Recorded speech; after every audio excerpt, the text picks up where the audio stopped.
everybody. Thank you for coming tonight. If I could just have your attention, please. My name is Julia Newhall, and I'm the director of the SUD office here for the city of Revere. First, I just want to thank everybody for coming out tonight and for celebrating recovery and letting the community know that it's possible and that people do recover. So thank you all for coming. We have a couple speakers here tonight. The first is Tina Hinojosa, and she's gonna describe her experience and what recovery means to her. And then after that, it's Mike Legero. Thank you.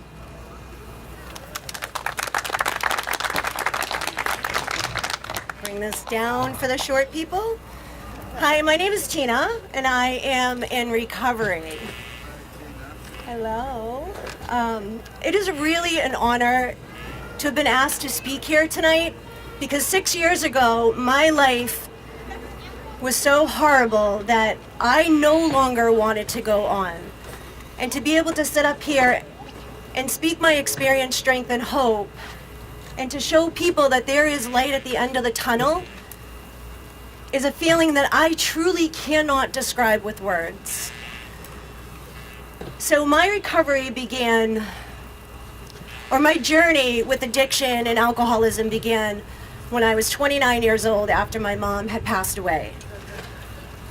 That first year after I lost her, I was in such a severe depression that I couldn't get out of bed, I couldn't function as a parent. I really just wanted to die. And then I started drinking to escape the pain that I was feeling of that grief, that heavy, heavy feeling of grief. And soon that alcohol led to other drugs, right? Pills and harder drugs.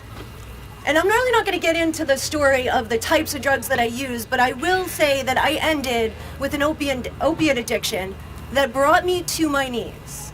Here I was brought up by amazing people, an education, I had been married at the time, a child, stepchildren, my own business, and none of that mattered.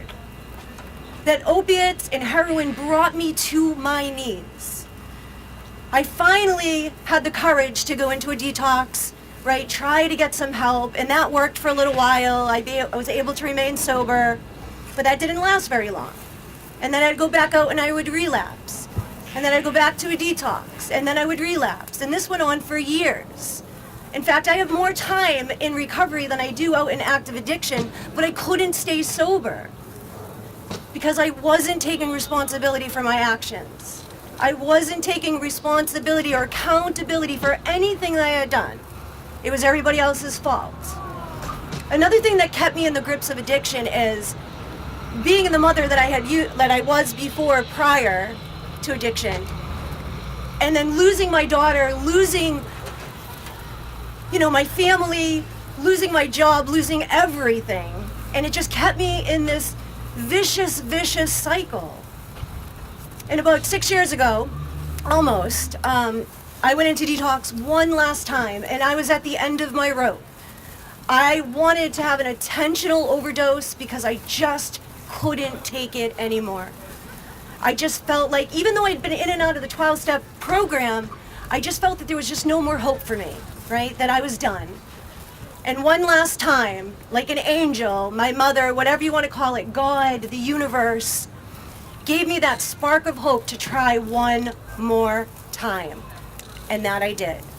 And I've been going ever since. But I will tell you, this road has not been an easy road for me. There's been pain and there's been tears.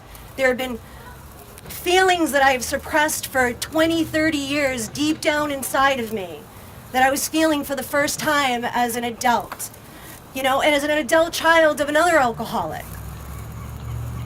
But I kept pushing forward because I had a 12-step recovery program. I had people around me that loved me, right? And I could go to this place where I could open up and talk and not be judged, right, for how I was feeling, that I wanted to pick up again, that I wanted to run to that alcohol, to that bottle, to that needle one more time.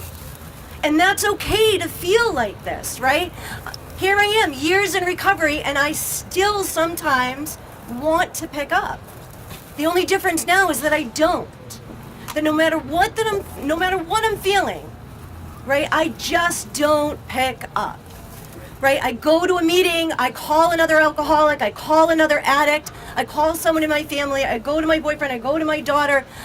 These people are here to help me, right? In my early journey in recovery this time around, I wanted everything back the way I had it years ago, right? And I stomped my feet, like, look at me, I'm sober, right? I should have everything that I had before, and that's that. But that wasn't like that this time. I had to rebuild the relationship with my daughter. I had to rebuild the relationship with my family by taking one right decision at a time. And being in early recovery, I had no idea what that right decision was, right? From a very successful business owner, I couldn't even make a decision of what to wear the next morning. Like, I needed help. And that was okay. And through time, and just one day at a time, one moment at a time, I was able to build some time. And not that time matters, right, in recovery, because it doesn't. I wake up in the morning very grateful that I have the life that I do today. I'm respected in my community, which is crazy in and of itself, right? I have built businesses that I am super proud of. I've become a yoga teacher, a yoga studio owner, an essential oil business owner, an accounting business owner. And I do all of this to help people in recovery. But I don't do it alone. I have people that are by my side. I have this building blocks of foundation to get me through my days. And I used to feel like I was really weak because I needed all this help, right? But I don't feel like that today. In fact, I feel like I'm the strongest woman in the world because I can ask for help. That I can put my hand out there and say, I don't think I can get through this today. And I know that I will have 10, 20 people there holding me, pulling me, carrying me, right? And that's what I do for other people because that's how this works in recovery. No matter what modality of recovery you're in, NA, AA, any type of recovery that's out there, Buddhist recovery, rebel recovery, refuge recovery, it doesn't matter, right? It all works because there's this unity and there's this connection. There's this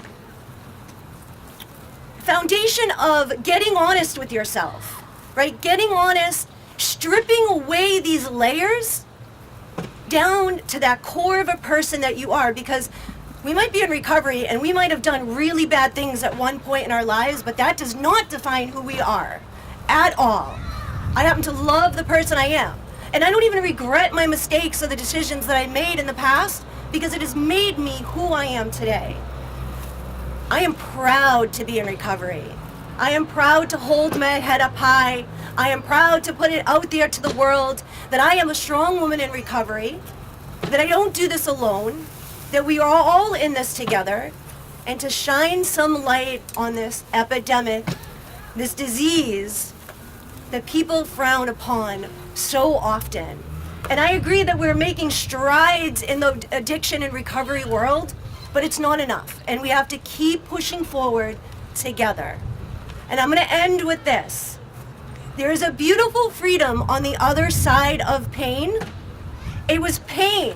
It was feeling all the pain inside of me that I have carried my whole life that has freed me today, right? And that doesn't mean that I don't feel pain anymore, because I do. But I allow it up to the surface and out of my body, right, to be free of that person, the chains of addiction that held me, that bound me so tightly. So if you're struggling, please come, reach out your hand, let somebody know in recovery that you need help. That's what we're here for. If you're in recovery, keep coming. No matter where you're coming to, just keep coming. Right? Reach out your hand to another person, let them know that you're there to help too, because we cannot do this alone. Thank you. And it's my pleasure to introduce Mikey Ligero.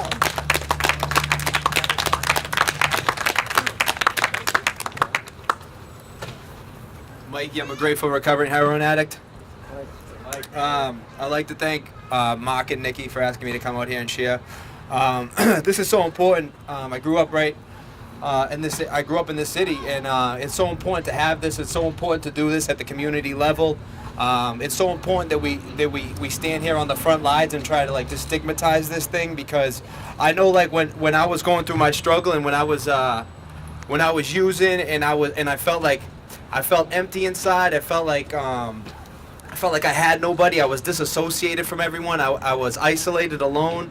I was fearful. I was fearful to ask for help. I was fearful to out myself. I was fearful to say, Mom, I'm an IV heroin user. I was fearful to say, Dad, I'm an IV heroin user.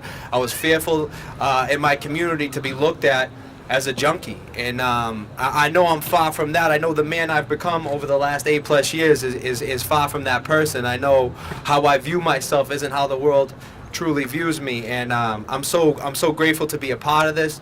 I just want to have a quick moment of silence for the addict that's going to die tonight, and the addict that can't get into treatment tonight and today, and the addict that doesn't know that there's a way out. Can we just have a quick moment of silence for that, because that's the harsh reality.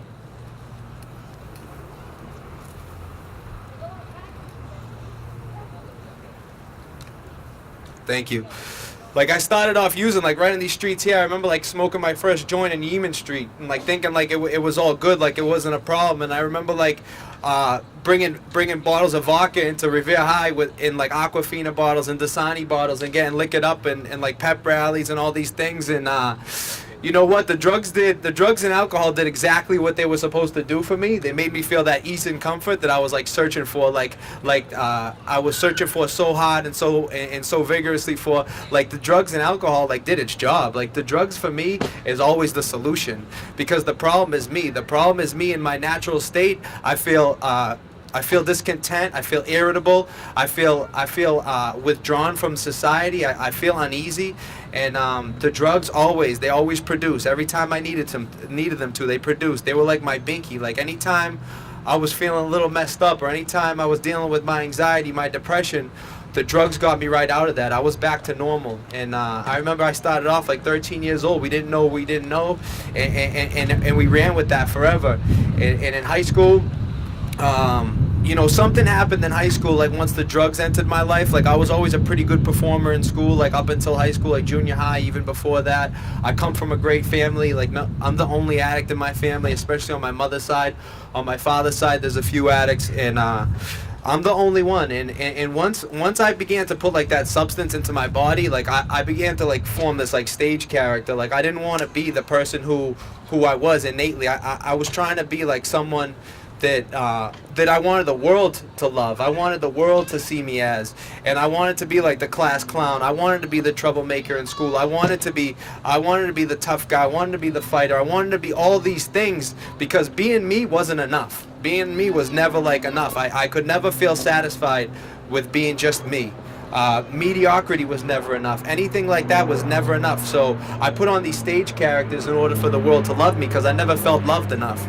And it was all between my ears. It was all just a lie I was telling myself, and I told myself that to like the point of like almost death.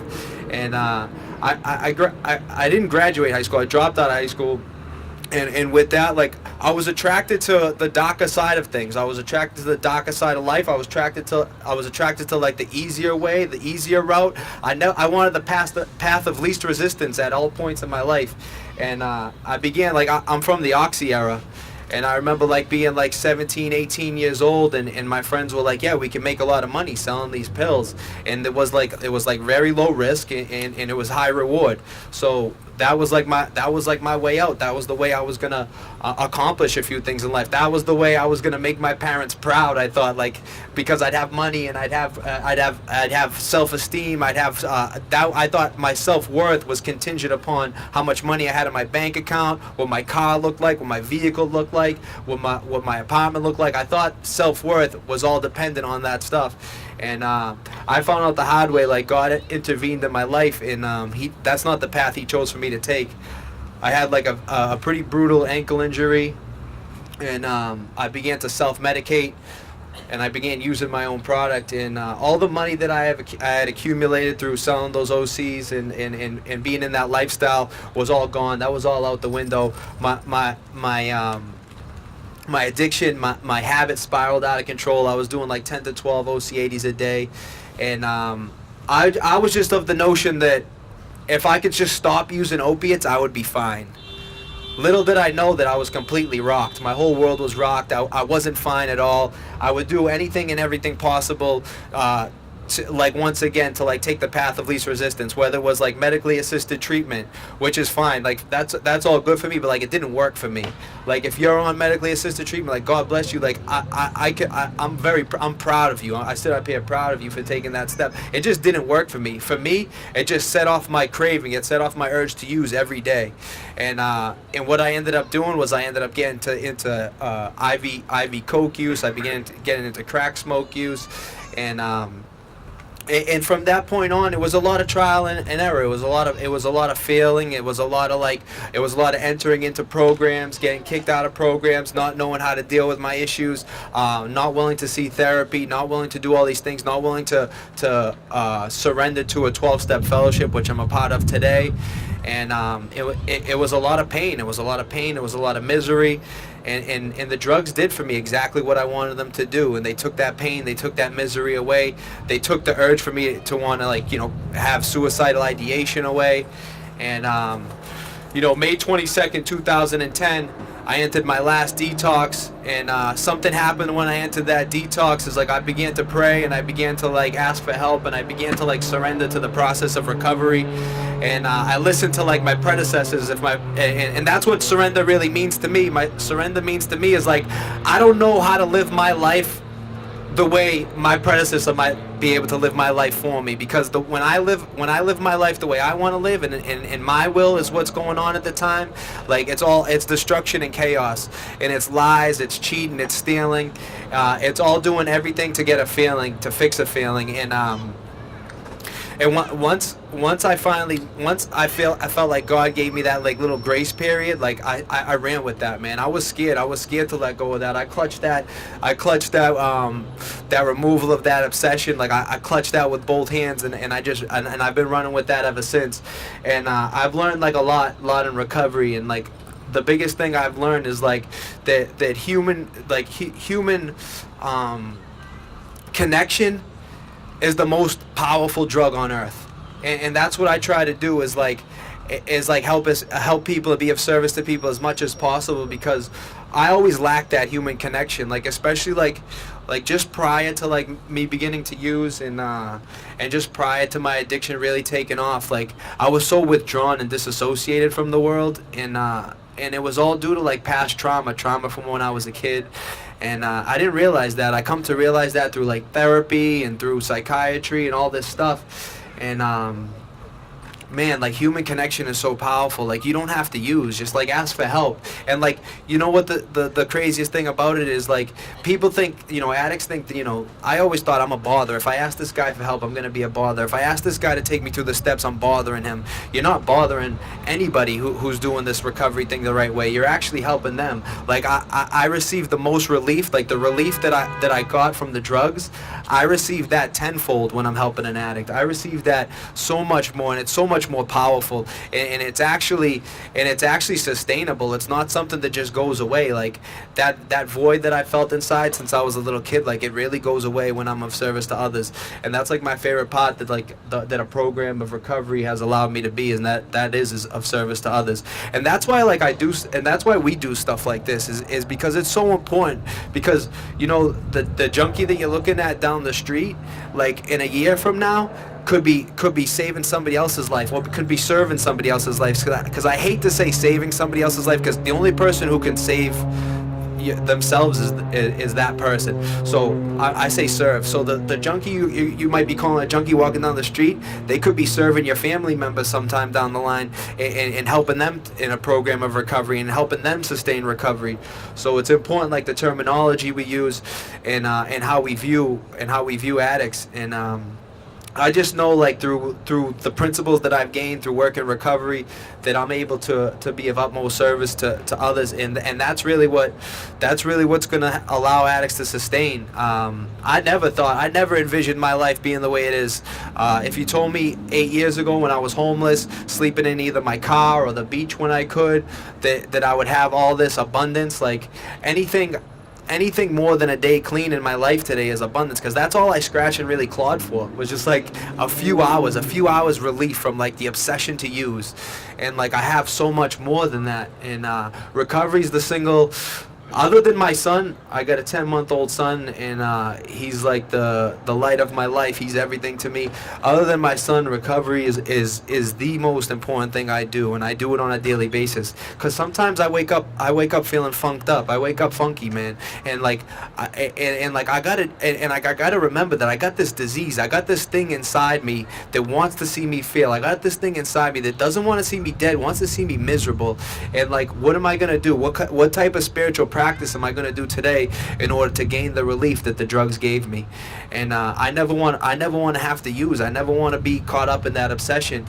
And I know there's always like the debate on Facebook, is the disease of addiction a choice and all that stuff, and I can sit up here and tell you, like, if anyone thinks this thing is a choice, you got to be out of your mind. You have to be a legit crazy person, because for me, the degradation, the isolation, the pain, the suffering, the misery I put myself through in order to feel okay, no one in their right mind is going to make that choice. No one's going to make a conscious decision to do that to themselves. It's just me. My body's allergic to drugs. Once I put drugs in my system, I don't know when I'm gonna stop. I don't know how I'm gonna stop. I don't know where I'm gonna end up. I don't know who I'm gonna end up with. So like Tina said, it's like no matter what, I can't use any substance. I can't use any substance that's gonna make me feel not like me. And I suffer from a disease that hates when I feel like me most of the time. I hate feeling like me. And what I can do to change how I feel, because what I do is I pray, I meditate, I talk to other addicts. I try, like I said earlier, I try to be of service to other addicts, because that's the utmost power of this thing. And I believe in God. And like anyone in this, if you're struggling today, you can recover. There's hope for you. People were out there saying there's no hope for that kid. People were out there saying there's no hope for a few people I see in the audience. And they're here and they're recovering and they've built monumental lives for themselves, fucking beautiful lives for themselves. And this thing is possible. It's very possible. So like, ask for help. Don't let the stigma attached to the disease like affect you in that way. Be open. Be very vocal about your needs in recovery. And like, if you don't believe in yourself, like, allow me to believe in you for you, and that's it. God bless, guys. Thank you.